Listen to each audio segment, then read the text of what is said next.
This video is brought to you by my supporters on Patreon, Buy Me a Coffee, Nas.io and YouTube. If you wish to support me, you can find the links below.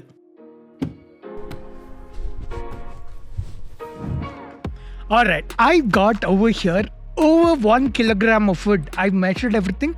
I'll show you. I've never eaten this much food in my entire life. So I'm challenging myself to eat this entire thing before the end of this video. Will I do it? I don't know yet. But let's find out. But there's one more reason why I'm doing it. You could say to me, Pranav, this is a video about weight loss. Why are you eating so much food? You're just gonna gain weight. Because I'm pretty confident I won't gain any weight from this. In fact, I'm pretty sure I'm gonna lose weight eating this. Wait, what did you just say? That's right, I'm gonna lose weight eating all this food.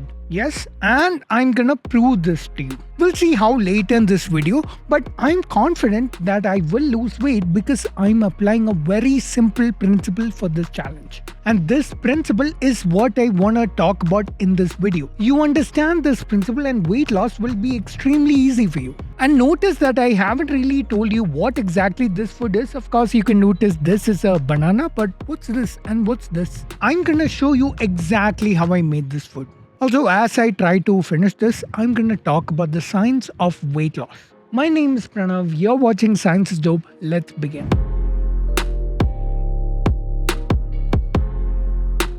In my last video on diet fearmongering, I showed you a picture of my weight loss transformation that I did back in 2019. And many people were curious as to how I did this exactly. Many people requested this video too. Now I could have made a 10-minute video explaining the basics of diet and exercise in a more gentle sense, and that would have probably been too vague. Or I could do a long video explaining in detail every little thing I did. The things I learned the last time and the things I've learned since then. Which is a lot because now I've made a lot of friends and acquaintances in the diet and nutrition space. I want my videos to have a lot of value for people and I want this video to be useful and actionable. So I've decided to make a longer video where I talk about everything I know about diet. Also, I'm on another weight loss journey right now as I'm doing this video and I'll talk about it later in the video. Let's right now get into the topic at hand.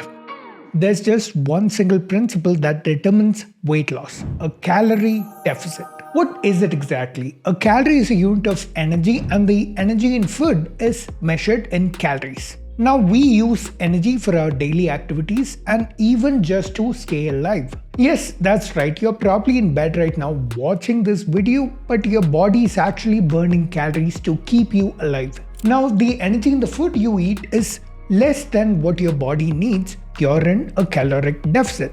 Your body obviously needs that energy to function, so if it doesn't get it from food, your body is going to burn your excess fat. The reverse is also true. If you eat more food than your body needs, then the excess energy is stored in your body as fat. And obviously, if you stay at a caloric maintenance, you won't gain or lose weight. This, my friends, is the underlying principle behind all weight loss diets. Keto, paleo, intermittent fasting, fruit diet, you name it. If you adopt these diets but fail to stay in a caloric deficit, they will not work. If you forget about these diets, eat whatever you want, but you stay in a caloric deficit, you will lose weight. What these diets do is help you stay in a caloric deficit by making it easier. At the end of the day, you just have to make sure you're in a caloric deficit and you will lose weight. Now, there are healthy and unhealthy ways of losing weight.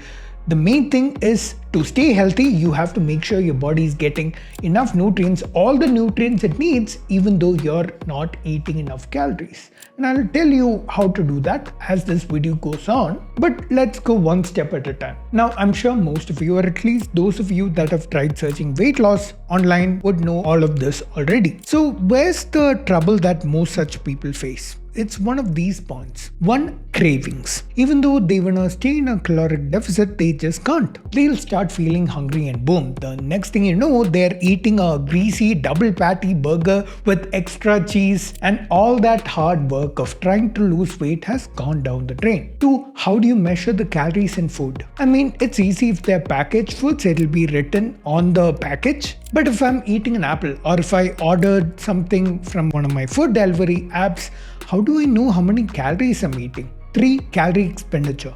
how do I know how many calories my body is burning? I mean, I'm just sitting there shaking my leg, but that activity needs energy. So how many calories have I used up now? Whenever I go on a diet, I feel low in energy. How do I prevent this? How do I make sure that I stay healthy while I'm losing weight? This video will answer all those questions, but first I want to get some things clear. This video is not aimed at a bodybuilding professional or something. It's aimed at the average person who wants to lose weight. Because I'm an average person, not a fitness professional by any stretch of the word, and I'm not qualified to give advice. I know that probably invites trolls below in the comment section saying, "Oh, I don't know what I'm talking about." But I've spent years doing workouts and diets and fitness transformations. And I'm doing one now as I make this video. And that means years of learning what are the right things to do and what not to do, etc.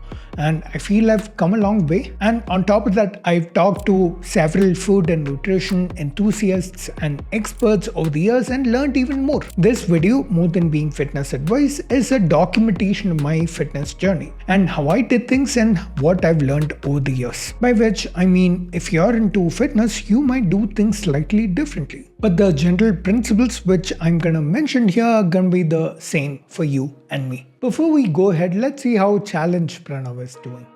So right now I'm almost, I'd say about 10% done with this food. Right now I'm not all tired and shit. I don't feel full. I think I can eat the whole thing, but let's see.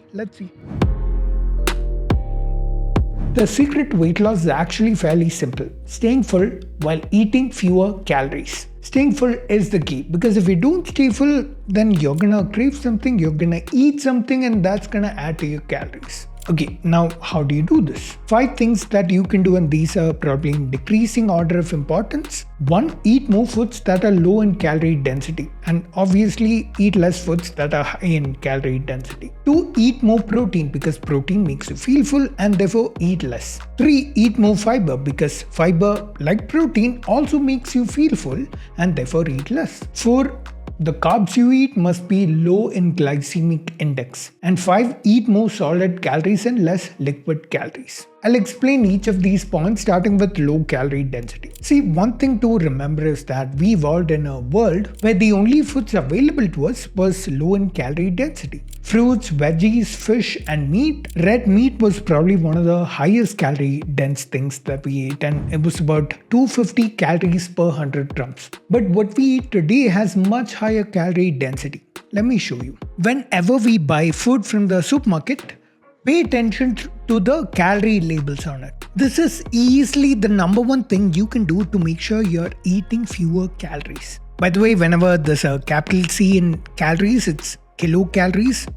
Sometimes the labels themselves say kilocalories, but in case you have that confusion, I just want to clarify that. Now, I've divided the foods on this table to 3 parts. On my left, these are low calorie, these are medium calorie, and these are high and ultra high calorie foods.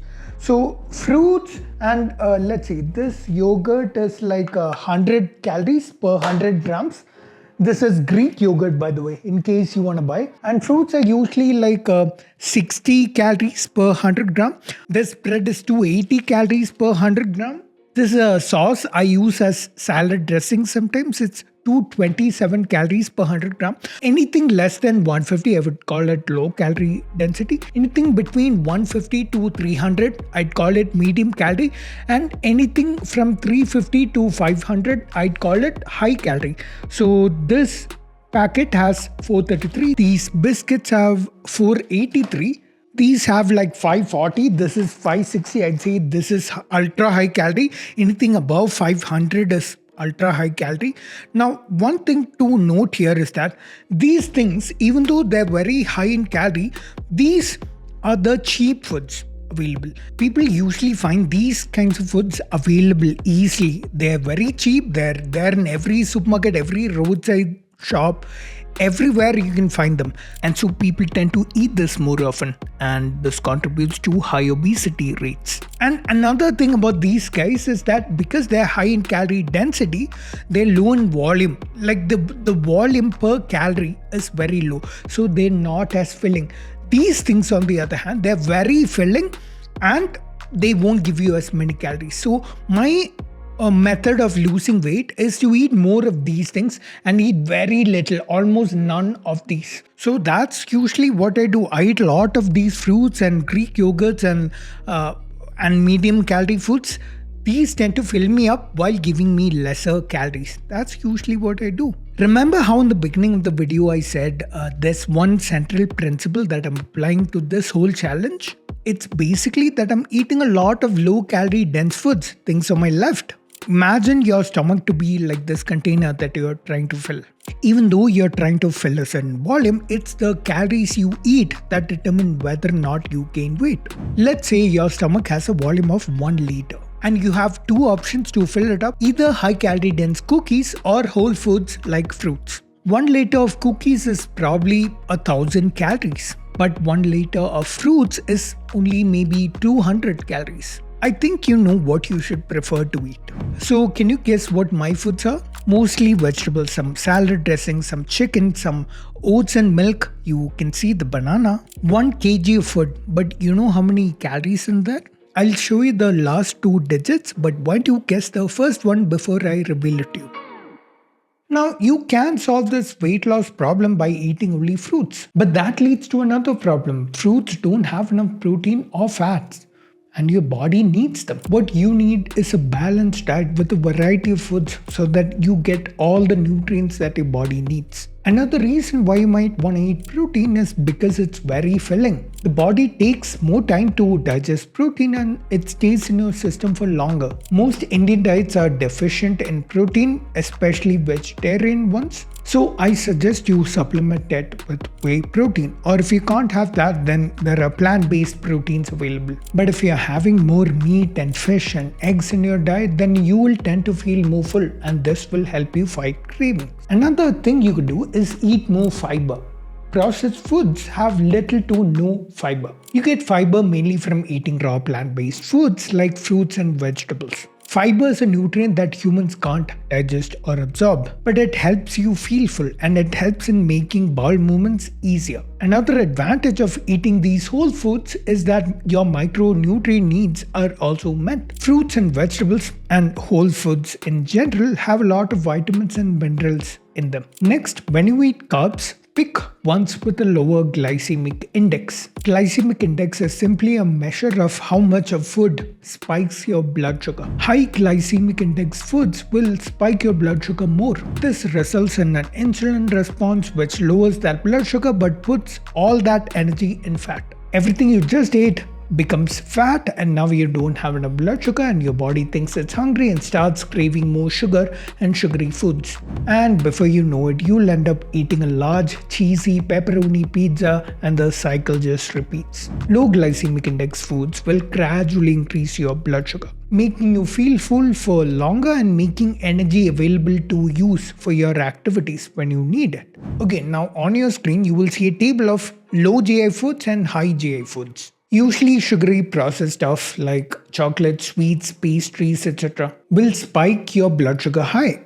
And the same goes for refined carbs like white bread and white rice, etc. Choose things like whole wheat bread and brown rice and whole grains like ragi, oats, etc. These are low GI carbs. I would have put fruits over here, but I'm gonna put them over here under preferred to eat because they are low in calorie density and have more nutrients per calorie, and so you should prefer to eat them. Plus, fruits also have a lot of fiber which helps you feel full. But I will add one thing here, don't overthink GI of different foods. Like if you're sitting and googling the GI value of different foods before buying them, you're doing it wrong. I just spoke about this for your information. If anyone wants to know why some people say things like brown rice is better than white rice, it's because brown rice has lower GI than white rice and it has more fiber. But trust me, if you're on a balanced diet, then it doesn't matter what type of rice you eat. Because ultimately what matters for your weight loss is a calorie deficit, and these two kinds of rice are roughly equal in calorie density. Me, I eat lots of fruits and veg in my diet, so I get lots of fiber and so I'm not too worried. And the last point is pretty self-explanatory. You should ideally consume fewer juices, fewer things like sodas and stuff. Eat the solid fruit instead. And in general, eat more solid calories, they're more filling. than liquid calories like juices and stuff. Of course, some liquid calories like smoothies, which are more thicker liquids, which are kind of like semi-solid, are okay, but don't drink watery liquids which have calories, which sometimes have a lot of calories, especially if you're adding extra sugar. By the way, I'm not talking about water itself. Drink as much water as you want because water has no calories. Remember that what I mentioned so far are only tools that help you stay in a caloric deficit. But if you do all these things but fail to stay in a calorie deficit, say you eat lots of brown rice or meat, then you might exceed your calories and that might make you put on weight. Now, for anyone who wants to lose weight without having to think too much about it or putting too much effort into it, then this chapter and the things I've said so far describe the basic principles that you should apply to your food and the general direction in which you should try and change your diet. Eat more low-calorie dense foods, eat more proteins, eat more fiber, eat less processed foods, eat more low GI carbs, eat more fruits and veg, and eat fewer liquid calories. But if you want to know more specifics, that is how much more or how much less, then you have to do calorie counting. But that takes a little more effort and a little more time. This is not the easiest thing in the world. I've seen lots of people give up. So don't be one of those people and I'll teach you exactly how to get in the habit of it. Once you get in the habit of it, it becomes very easy. Before I tell you, let's check on challenge Pranav, shall we? Alright, I think I'm about 50% done with this. I don't know if I'll be able to finish because I'm already feeling a bit full, but let's see. We're used to measuring food in terms of volume. 1 cup of rice, 1 tablespoon of oil. This is a bad way of getting the number of calories. You need to measure the weight or the mass of food. You need to know how many grams there are in there. You need to get a kitchen scale. Yes, you're gonna have to get super nerdy with your foods. Weighing them before you eat. There is no other way. Unless you're ready to do some basic quick maths. -1, that's free quick maths. You won't be able to calorie count. So if you feel this is tedious, then maybe for you weight loss may not be very important. Calorie counting may not be your thing. For me, the effort of counting calories was far less compared to my desire to lose weight. And I was motivated enough to do it. Now, most food packaging will tell you how many calories there are per 100 gram of that food. You're gonna have to weigh how many grams of it you're consuming. Now, calorie labels aren't the most accurate thing in the world, but they're good enough to be reliable.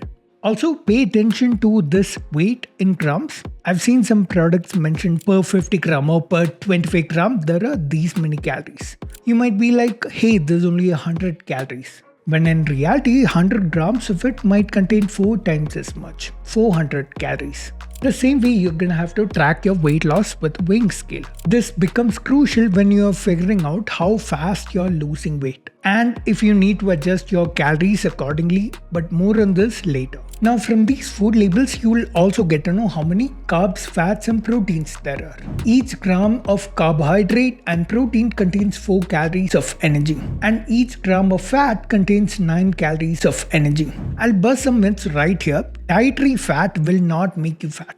The reason they share that name, both your body fat and dietary fat, it's because they're chemically similar. Just ensure that you're in a caloric deficit and you will lose weight. But calories aren't everything. Your body needs 2 types of nutrients, macro and micronutrients. Only the macronutrients contribute to calories. Micronutrients are called so because your body only needs them in small quantities. They're your vitamins and minerals. Even though your body doesn't need them for calories, your body still needs them. For example, calcium for your bones and sodium and potassium for your nerves and vitamin A for your eyes. If you want to get enough micronutrients, you have to eat enough whole foods like fruits and veg, eggs, meat and fish. Processed foods will give you calories but barely any micronutrients. I'll bust more fitness myths as this video goes on, but now back to calories. The first thing that you need is a protein goal. Assuming you're an active individual, you'll need somewhere between 1.6 and 2 grams of protein per body weight in kilograms. That variation will depend upon individual body requirements, intensity of workouts, and how active you are basically. For example, if you're a powerlifter who lifts very heavy often, then you probably need the upper end of this variation. But if you work out casually like lower weights and maybe a bit of cardio, then this lower end of the variation is probably good enough for you. Now, I weigh around 80 kilograms, so my goal is around 150 grams of protein per day. If I eat more than this much protein, it's probably not gonna make any difference. It's just adding to my calories and probably will add to my body fat if I'm not careful enough. Time to bust another myth here. There's a very popular notion that high protein diets will harm your kidneys. That's not true, and you can find multiple studies online that say that. Here's one. Those with good kidney health are not going to be affected by high protein diets. But the study also mentions that those with chronic kidney disease, it may affect them. So if you are one, consult your doctor before you go on a high protein diet. But if you're otherwise healthy, then high protein diets are probably fine. Now let's try and figure out what's the total number of calories I should eat. For that, first let's go to this TDEE calculator and you enter your age. Yes, I'm 32 years old. I'll put my height as 179 centimeters and my weight as about 80. And here's the important part. Now, I do exercise 4 to 5 times a week. But I've seen the site overestimate my calories a lot. So I'm gonna put 1 to 3 times. You should also probably lower down the activity that you're reporting on the site, because that will give you a better estimate in my opinion. And when I calculate, I get this number 2425. That is the amount or the number of calories that I burn per day. Now this is only an estimate. Now keep this number always in mind. If I eat less than 2425 calories per day, I'll lose weight. If I eat more, I'll gain weight. So how many calories should I reduce it by? Theoretically, you could eat nothing. You will lose weight for sure, but you're putting yourself at great personal risk. This is not just unhealthy, you could even land up in the hospital. So how low exactly can you go with your calorie deficit? Your body always prefers to burn muscle. Why? Because muscle is metabolically active tissue. It actively burns a lot of calories to perform its function. So by burning extra muscle, not only is the body getting more energy, it's also decreasing its future energy needs. By the way, the body will never burn so much muscle from an area that you cannot perform a certain movement, just the extra muscle in that area, so that you can still perform that movement but with less strength. There are 2 ways to prevent your body from burning muscle, or at least minimize muscle burn. One would be to minimize calorie deficit to such a level that you lose weight at a much slower pace. This way your body has enough energy even from the regular diet it eats, and it doesn't feel so low in energy that it can't perform daily activities. 2. Resistance train and try to keep as much strength as possible. That is, try to lift the same weights that you did before as much as possible. This is telling your body that, hey, I need that muscle, don't burn it. And your body will not burn the muscle if you force it to keep performing that movement at that same level. We'll talk a bit more about working out soon. Now let's come back to the calorie deficit. I recommended that you have a 500 calorie deficit in your diet. So if my maintenance calories are 2425 calories, then I have to eat 1925 calories. This will ensure that I'm losing weight at roughly 0.5 kgs per week, or that's 2 kgs per month. But if you're at a slightly heavier body weight, then you can afford to lose a bit more per week. Try and aim to lose around 1% of your body weight per week. This is a sustainable rate of weight loss. If you lose weight faster than this, not only are you more likely to lose muscle and not meet all your nutritional requirements, but once you hit your goal weight and you go back to your regular diet, you'll probably gain all that weight back immediately. You might also feel low in energy because you're not eating enough. Remember, weight loss is a long game. Don't be in a hurry to achieve results. The slower you lose weight, the more sustainable it'll be. Once you reach your goal weight and maintain your diet, you will see it not bouncing back on the scale. Like I said, keep that number in mind. In my case, 1925. Start with that as your calorie goal and adjust it up or down by 100 calories depending on your rate of weight loss. Now, I've already done this, so I usually go for 1800 calories. Now, I've got my 150 grams of protein, so I have to eat this much protein no matter what. Whether it's a workout day or a rest day, whether I'm trying to gain weight or lose weight, I have to eat 150 grams of protein. Now note that this is because I do work out, and if you don't work out, you can probably get away with eating lesser protein. So I've got 150 grams and that's 600 calories from just proteins. The rest of my calories I can kind of play with carbs and fat. But remember, I have to prioritize foods that make me feel full. What is this remaining calories? 1200 calories. It's recommended that you get 60% of these calories from carbs and 40% from fats. From this, I know I need about 180 grams of carbs and 54 grams of fat. These are all only ballpark numbers. You can adjust them a bit up or down, especially the carbs and fat. Now, once you have these numbers, you're ready to calorie count. So let's see how to do that. First, you're gonna need an app that helps you track calories. I use MyFitnessPal. There's also Healthify Me and a few others. Next, enter your calorie and macronutrient goal. On an average day, your aim is to hit the protein goal but not exceed the calorie goal with all the foods you eat on that day. By the way, you might have to get the pro version of the app to see the carb, fat, protein goals. The protein you can exceed as much as you want. If you're a healthy individual, it's fine. The carbs and fat, try your best not to exceed it. And it's probably okay if you interchange where you're getting calories from carbs or fat. Your body has methods of interconverting between the two. But it's best if you get the majority of these calories from carbs. Just remember that if you exceed your calories by too much, you're probably gonna gain weight. Now, how exactly do you tell how many calories you're eating or how many calories your body is using? Now, like I said, any packaged food item you buy will have the calorie numbers written on the packaging, or you can scan the barcode on the food using the apps I mentioned before. Most apps let you do that, or you can enter the values on the package manually. When you're scanning, make sure the app identifies the right product with the right details. And what do you do with foods that don't come in packages? Like this apple.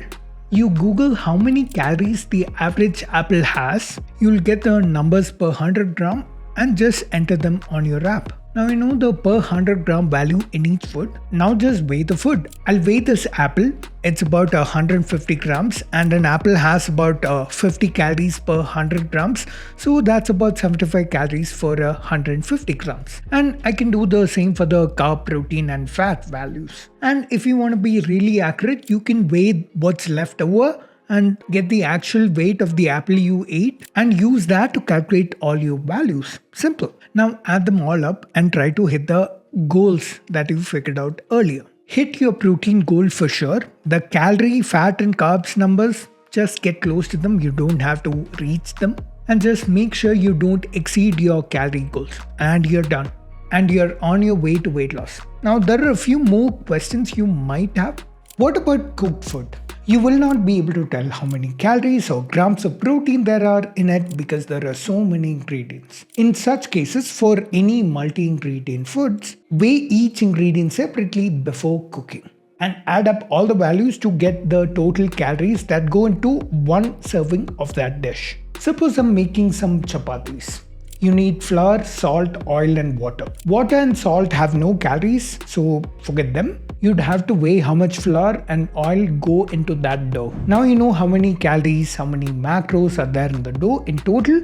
So now divide that by the number of rotis you finally make from that dough. Assuming that all the rotis are similar in size, you can say that on average, one roti will have this many calories and this many of all these nutrients. If you're using an app like I am, then you'd have to do this only once, and in future, every time you have a chapati, you can get the values from the app. One multi-ingredient dish that I often make is this fried chicken in the air fryer. I add the calories for the curd and the chicken and the oil used. Oil has a lot of calories, but the spices and seasoning that you add have very few calories, so you might as well ignore them. This is a simple recipe that contains chicken, oil, curd and seasoning of your choice. And I just put it in the air fryer. Another recommendation would be to mostly eat single ingredient foods. Maybe 2 or 3 ingredients max, because those are easier to calculate calories with.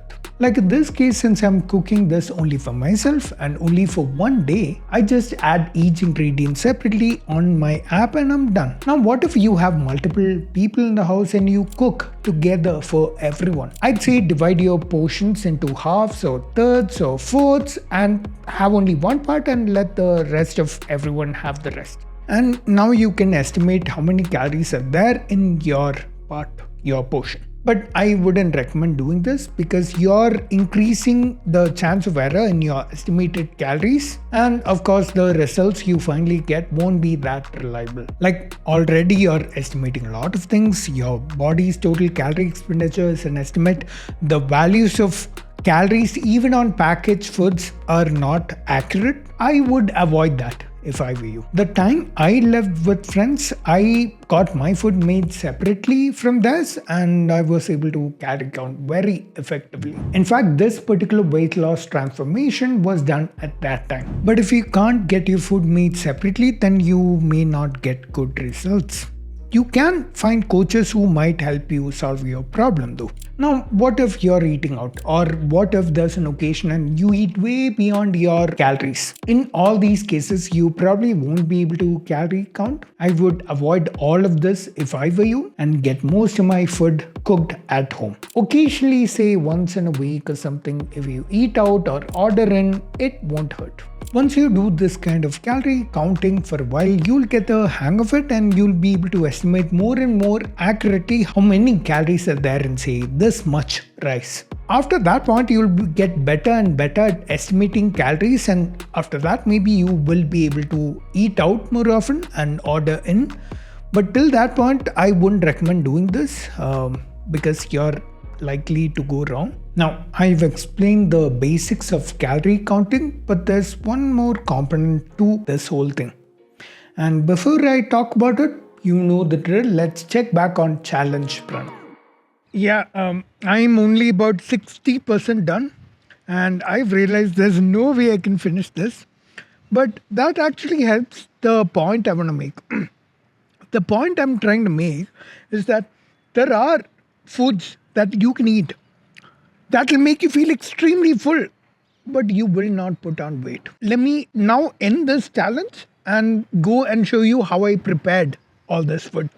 Of course, you don't have to eat as much as I did. Please don't.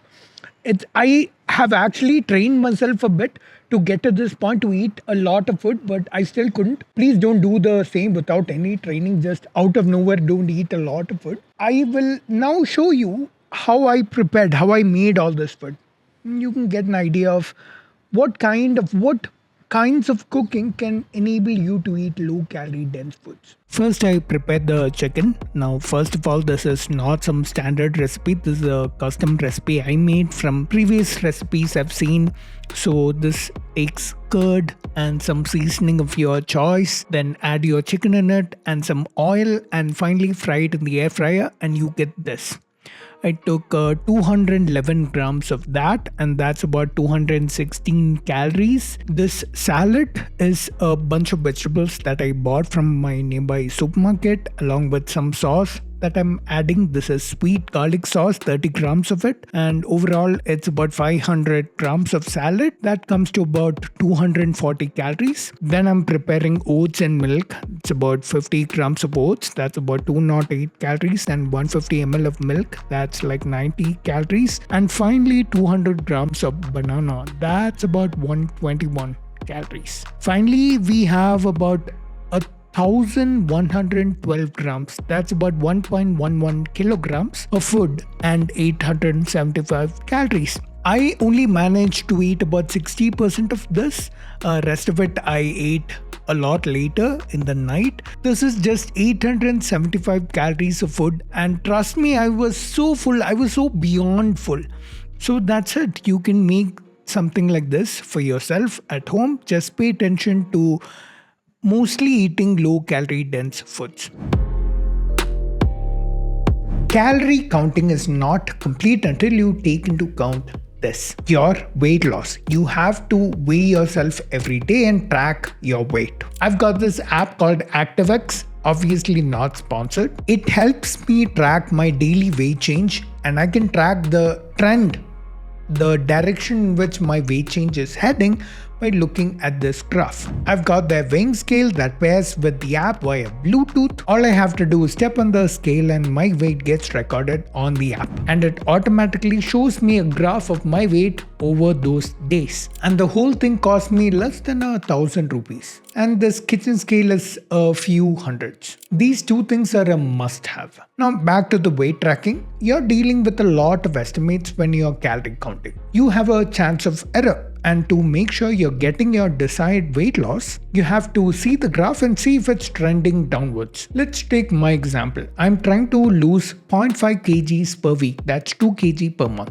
I've taken a month between these two dates, and that's about 2 kg. I'm right on track. Another thing you notice is that your weight tends to fluctuate a bit. This will vary even throughout the day as you eat food, drink water, or have a bowel movement. So to minimize this variation, I recommend you weigh yourself at the same time every day. For me, that's right after I wake up before I've had any food or water. And I recommend you weigh yourself while having minimal clothes on, preferably nothing because clothes add to your weight. Still, you can notice I have some spikes and dips in my graph. Those can be attributed to either one of the above reasons or my calorie deficit itself. Maybe it wasn't proper on one day, maybe on another day it was, but what you have to remember is that weight loss is a long game. Weight changes on one day don't really matter as long as the overall trend over several days is downwards. You can see here around Christmas, New Year's, that time, I faltered a bit. My diet wasn't that proper and I didn't lose as much weight as I should have. But right after that, I got back on track.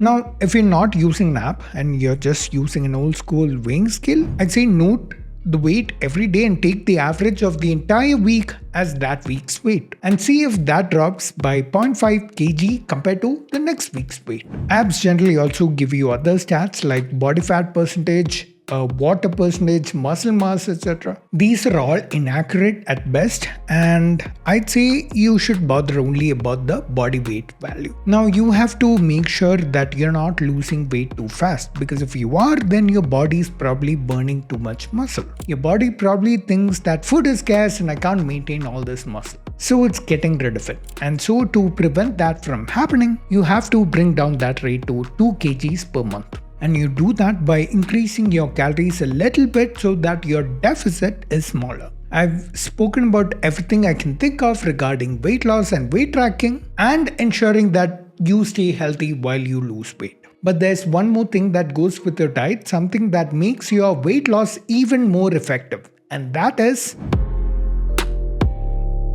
see this guy?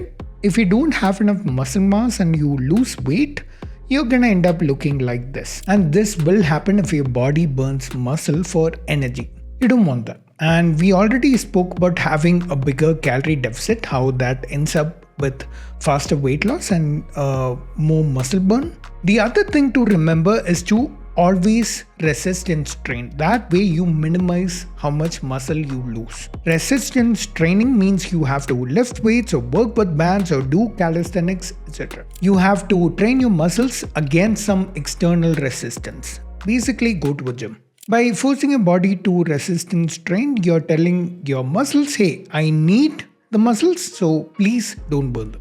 You're forcing your body to preserve the existing muscle mass. Try to lift the same or heavier weights than you did the last time throughout your weight loss as much as possible, and you will maintain most of your muscle mass. Now, it is inevitable that you will have some muscle loss in your weight loss. In the gym, this will translate to you not being able to lift as heavy as before, but try your best to lift as much as possible. And don't just do cardio. That isn't resistance training. Resistance training is when your muscles move against some external resistance, and cardio doesn't have any resistance. Don't get me wrong, cardio is great for heart health and for burning calories, but it won't help you build or maintain muscle. And having more muscle mass helps your body burn more calories even when you're doing nothing. Remember what I said, muscle is metabolically expensive tissue for your body to maintain. Having more muscle on your body will make it easier for you to burn fat. Me personally, I work out about 5 times a week and I walk about 10 to 15,000 steps every day.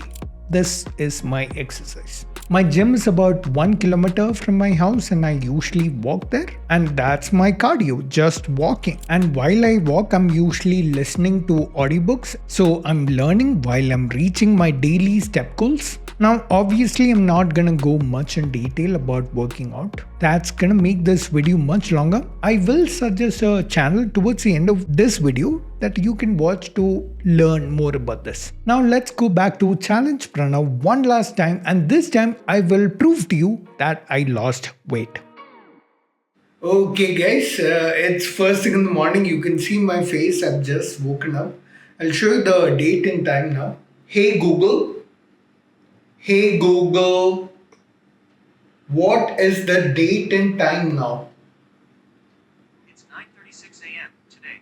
Right, you can see the date and time. And now I'll just weigh myself. First, my pockets are empty and my weight is 78.85. Right, you saw that. Now I'll do the same scene again tomorrow with the same clothes, and I'll show you my weight has gone down. The eating challenge is a little later today. So after the eating challenge, I'll show my weight has gone down. I'm about to start the calorie challenge. So just to prove that it's on the same day, hey Google, what is the date and time now?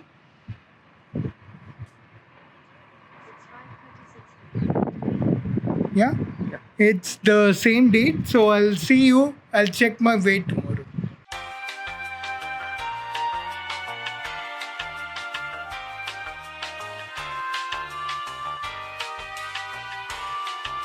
Alright people, you know the drill. It's the next day. Let's do this. Hey Google, what is the date and time now? Right, it's the next day. And let's see the weight. Wait, let me put the phone there.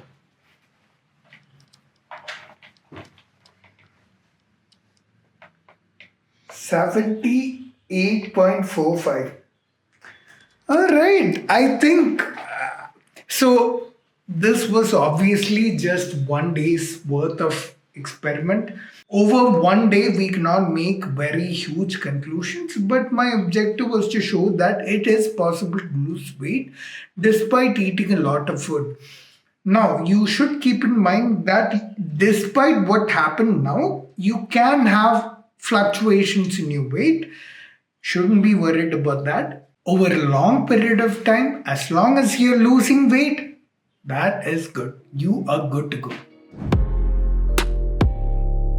Quite a few of you might find this hard if you've never really thought about the calories in food, or if you've never been to a gym, or even if you have, you might still find all this hard. It's tedious to start weighing your food each time you eat it, each time you cook. I understand, because a few years ago I was there myself. But it can be made easier. For this, you have to build a habit. Consistency is far more important than accuracy. If it's about working out, then going to the gym regularly is far more important than what exercises you do, the form with which you do it, or even what number of sets and reps you do for a particular exercise. Of course, those things are all important, and I recommend you find resources online that can help you optimize all of that. But none of them are as important as your consistency. So how do you build this consistency? Imagine back when you first learned to drive. Remember how hard it was. But with regular driving lessons, lots of practice and license, look at you now. Driving is second nature to you. You can even have a conversation with someone while driving. You don't even have to think about it. Exercise and dieting have to eventually be like that. Something that comes as second nature to you. You shouldn't even have to think about it, and before you know it, you have results. But it doesn't happen right away. It took me years to learn the things I did and achieve the results I did the first time I did it. Exercise and dieting will follow the same pattern. You'll find them both hard to do the first time you do it. But if you do it 4+ times a week and you count your calories and you weigh yourself every day consistently for 1 or 2 months, trust me, it'll become as easy as brushing your teeth in the morning. Brushing your teeth is something that you just do. You don't even have to think about it. Nobody has to force you into doing it. You don't sit there and dread about doing it. Building habits is almost like putting you on a kind of autopilot. It's a way of changing your behavior and taking small steps towards long-term success. And it doesn't always have to be something like diet or working out. You could build a habit of working at your job more consistently, or working on a relationship more consistently, or working on studies more consistently. For all these things, just remember, building habits is the key. Now let's talk about some important tips that I learned about weight loss. Your process of weight loss should be something you enjoy. Only then will you stay consistent at it. Only then will it be sustainable. Don't eat plain chicken and brown rice. Nobody likes that. You can't enjoy it. You have to force yourself to eat it. That requires a lot of willpower and it's not sustainable. If you have a cheat day in your diet, that's a sign that your regular diet isn't enjoyable enough. I don't need a cheat day ever. This is what I eat. Looks amazing, right? All you need for this is to marinate chicken in some salt and spices to your liking, some curd and a bit of oil, and put all this in an air fryer. Man, this air fryer has been a blessing. It requires very little oil to fry something. I've discovered a lot more new recipes. I enjoy food and I know exactly how many calories are in there. Anyway, eat things you enjoy but calorie count. Don't listen to fearmongers. Don't listen to people on the internet that say don't eat sugar, don't eat maida, don't eat this or that oil. For all these items, the amount of those foods you eat are far more important than whether you eat them or not. And I've seen many ingredient lists over the years and never once have I come across something that's actually harmful. There will be people who say something like this food coloring is harmful or acrylamide is harmful.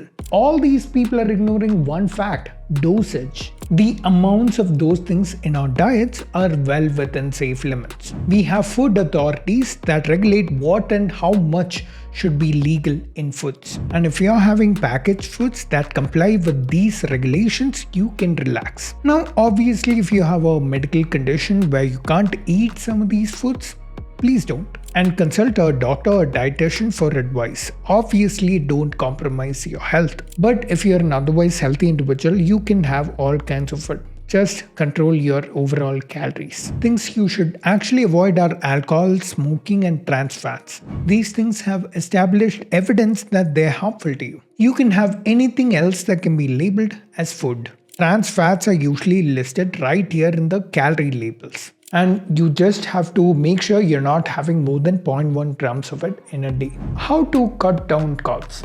We generally have 3 meals a day.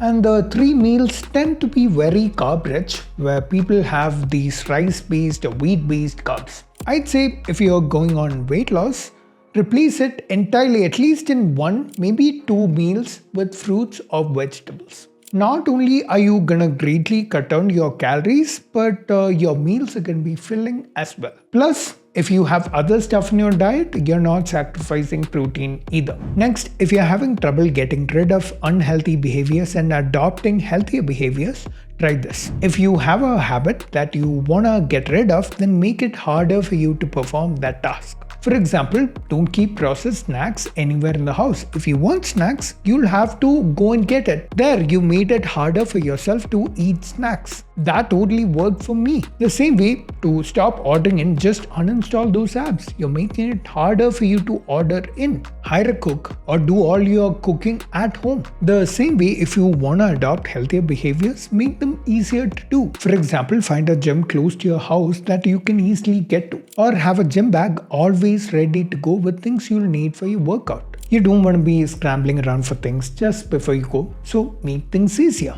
Lastly, don't be too hard on yourself. Because we're not robots, we are human beings. Of course, we're gonna make mistakes. There are things that will get in your way that keep you from following your diet perfectly. Maybe familial obligations, maybe you just crave for some cheesy pizza one evening and you just got it. That's okay if you stray from your diet a little bit, it's not the end of the world. But it is your responsibility to get back on track. Look at my weight loss graph. Look at these last few days of December around Christmas and New Year. My diet wasn't as strict these few days. But look at what happened right after that. I got back on track. You're gonna go through many such days. Forgive yourself and remember that a few days don't really matter in the long run. Finally, I'm on a weight loss challenge right now. I started at the beginning of December when I weighed around 81 kgs. I've lost about 2 to 3 kilos so far, and at this rate, I'll be at my goal weight of 72 kgs by the end of April. And when I do, I'll be posting an update video of the same. I'm very confident that this is something healthy that I should be able to do. And I'll show you my blood work on camera. That is the plan. That will come at the end of April, remember. But if you want more live updates of my progress, follow me on Instagram. I'll post my meals on my stories for everyone to see so you can see what I'm eating every day and how my weight is progressing every day. And lastly, I said that I'll also mention a YouTube channel that makes content on diet, on working out, on fat loss, really good content too. And that is OK Mohit. He's someone who dropped his weight all the way from around 150 kilos. And so he has a lot of experience regarding that. And I've seen him give really good science-based advice. So shout out to him, and that's it from me.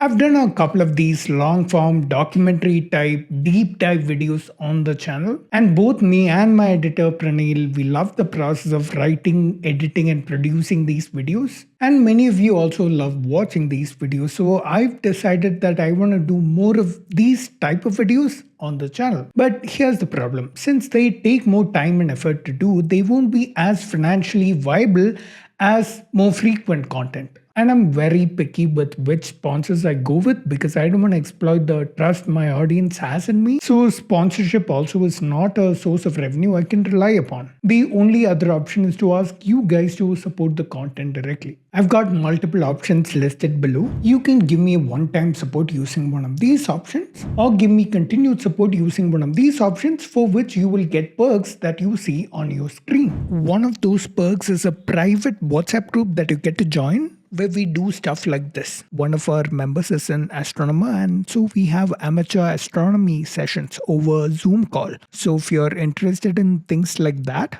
do join. I want to thank my highest tier supporters on Patreon and YouTube. If you support me in my highest tiers, you can get your name displayed on the video like this. If you like this video, you might also like this one, where I exposed certain creators for making content that scared people from eating certain foods. I'll see you in the next one. Till then, remember, science is dope.